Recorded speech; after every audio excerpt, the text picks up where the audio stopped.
think there was an initial sense of skepticism, especially from just the district staff perspective of, these are career professionals that have doctorate degrees that have worked all their way up to get here at a district level administrator position.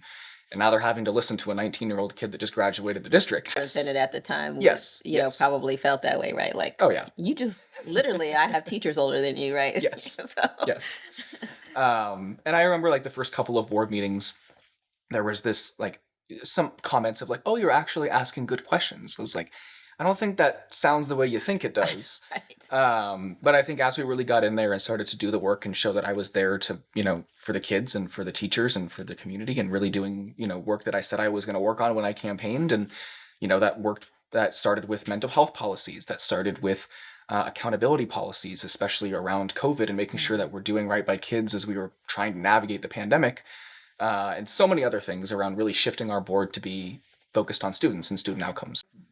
Back to mental health, that was my first big policy that we tackled when I got on the board. And I think part of that was recognizing that this is right as we were transitioning back from virtual learning to in-person learning. And so we recognized as a district that mental health was going to be a huge priority for all of our staff and for us as a board. And so we passed a resolution to form a committee that I had the opportunity to chair. It was about 24 people that included students, teachers, administrators, parents, community partners that specialize in mental health and professionals that specialize in mental health.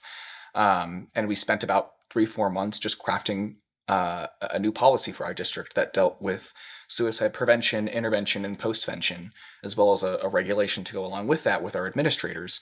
And we were, I think, the first district in the state to do something like that. So that policy we passed in 2021.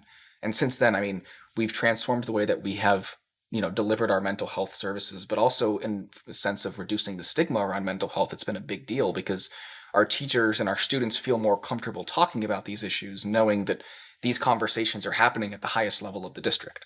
But I think that's one example of, I think, really where policy can make a huge difference. And I think we've seen the result of that.